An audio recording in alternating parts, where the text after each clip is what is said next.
First off, I want to start off by saying thank you to everyone in this room for the opportunity. What I thought was going to be the hardest part of uprooting my life and moving to the upper Midwest has quickly become the easiest part because of the community and everyone in this room. Everyone has been so welcoming and nourishing, and now I know that the hardest part is going to be at the tail end of the job when I have to tell my boss that I want to stay. So I could use a little help at the end of this job when we're successful and everyone convincing my boss that I could stay a resident of Fargo. With that said, just a couple things to break the ice here. How easy it has been to transition to this community. For example, the DMV, I got my license on Friday. I walked in and I literally thought it was a setup because the place was empty and I was in and out of there in 10 minutes versus on the East Coast it probably would have took all day. I am from Buffalo, New York, so I'm no stranger to the snow or the cold or the wind. However, it does not get negative 30 in Buffalo. So maybe I'll have to thicken up my blood a little bit, but everything's going to work out just fine. The schools have been great. My kids, when they visited here over the weekend, a couple months ago, we came home, they went upstairs, started packing their bags. Guys, what are you doing? They're like, aren't we going back? It doesn't work like that, guys. You got to give a little time. They're like, oh, we want to go back to Fargo. Like they thought they were coming right back that next day. So again, I want to say thank you to everyone in the community for making me feel welcome and making the transition here to move 1,400 miles and completely uprooting the family and my personal life to come here. It makes it all more worth the while for me and my family. So why is this project history making? So the protection for the community is the most important part. Anticipated to safeguard more than 235,000 people and 70 square miles overall. Designed to withstand a 100-year flood and provide resiliency in the event of a 500-year flood. And property owners are actually going to qualify for the FEMA 100-year flood protection. And some major points to touch on here, not only the fantastic flood protection, but no more flood insurance and the overall better economic outlook. One thing that's very near and dear to my heart and is very important to all of us here is the community pride. This project is something that the Fargo-Moorhead area should be proud of, and this is a very long time coming, and it's finally happening because of the community support and a lot of hard work. This is the first United States Army Corps of Engineers P3 project. It's really a pilot program for the Corps of Engineers, so not only are the eyes on us nationally, but they're on us internationally. P3 projects are mostly prevalent everywhere else except the United States. So this is a very new program to the United States overall. It's one of the first large-scale ESG-focused P3 projects, transactions in the United States, focused on environmental, the social, and the governance overall.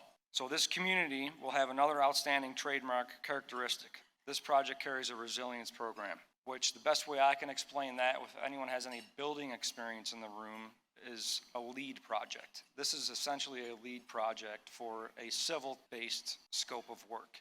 And that revolves around a lot of different aspects of the project, whether it be social, economic, community involvement, jobs, the economy. And it's really a system that grades us, not only as the RRVA, but as a contractor as well. And we strive to achieve that gold standard. We do have an active hiring process, recruitment, local, regional, national, and international.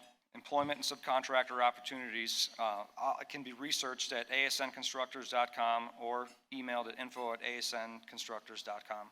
Workforce will include people we hire and employees from subcontractors locally. To expand on the timeline for workers, we have a few dozen employees right now and will slowly hire more over the next few years. So it will be a gradual increase, kind of like a bell curve, where the number of workers will slowly go up over the course of a few years, then slowly go down, ultimately peaking in 2024.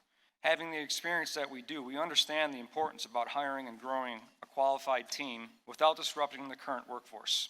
Additionally, we've had the unique experience of doing this many times in a lot of different communities, which gives us a lot of insight and knowledge when it comes to finding a workforce.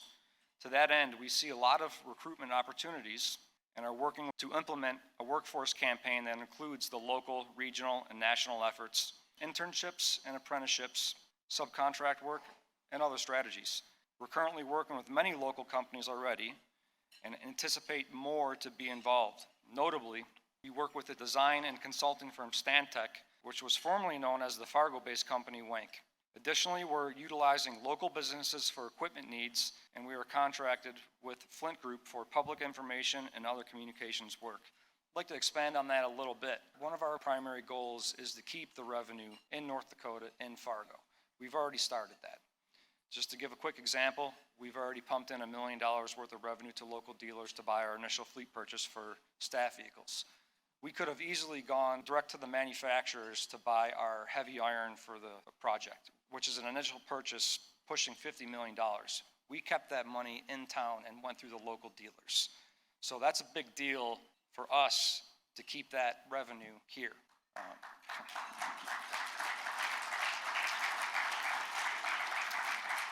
Thank you. We're going to continue that.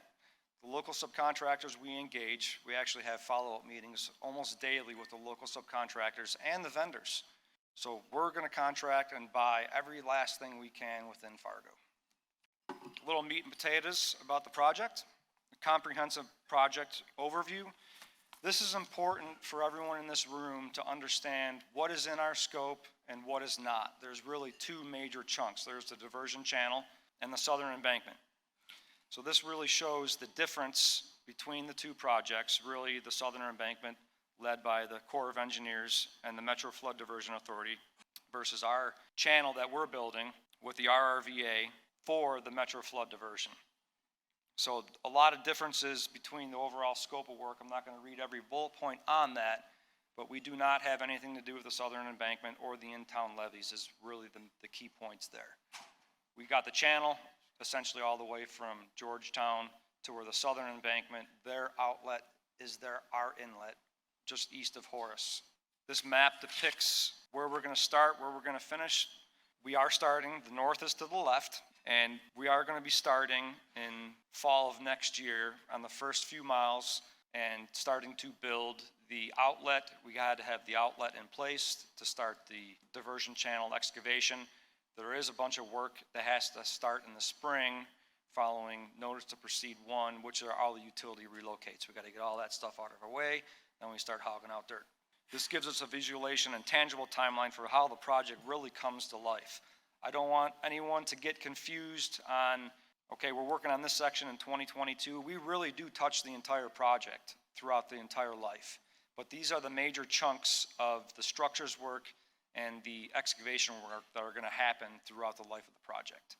Ultimately, finishing in March of 2027, substantial in October of 2026. You can see all the different structures included in the project. So there's 19 bridges, 3 of which are BNSF crossings. We got the interstate crossing at 29, 94, and then a bunch of local county crossings as well. The 2 major aqueducts, which are massive concrete structures, which basically is a bridge for the Maple River and for the Cheyenne River. Those are very large, long duration pieces of work, which will have public access. But overall, this is an opportunity of a lifetime, the large P3 project, national recognition, and improving the lives of the Fargo community. So this is an overall cross-section of the diversion channel itself. This is essentially what it's going to look like over the 30 miles. We essentially dig out about 30 feet deep, take all the dirt, build embankments. We are going to build green space. There's a savanna primarily on the east side of the channel that's going to have a public access trail. The aqueducts are going to connect those trails so you'll be able to cross the aqueducts publicly. This is what an aqueduct's going to look like. It's much larger than what the rendering would indicate. The people look like ants in the picture, but it does cross, have public crossings and has the trails that cross there. So one thing that's important with these structures is that they're heated, and that's to support the salmon spawning and the salmon population. So there are a lot of environmental features on this project. So essentially it's a bridge for a river. This is an example of the interstate crossings. Each direction will have its own span. They are simple span bridges, I like to speak, up to 4 to 5 spans per side. Every single ditch is going to be lined with prairie grass and have a low flow meandering channel that goes down the center of the channel. Local bridge or the county bridges will have public access along one side of them. BNSF, railroad bridges, we got 3 of these. These are a little different, much different construction method. Essentially, we build the substructure, and part of the superstructure, they come in behind us, we put in the sub-ballast, they put in the ballast that ties the rail and tie it in. This is an important part of coordination of the project, as BNSF, or any railroad for that matter, they're their own entity. However, DNSF has been upfront very good to deal with, and I was very surprised at that. This is going to be a key component as to success of the project and the overall schedule. Thank you.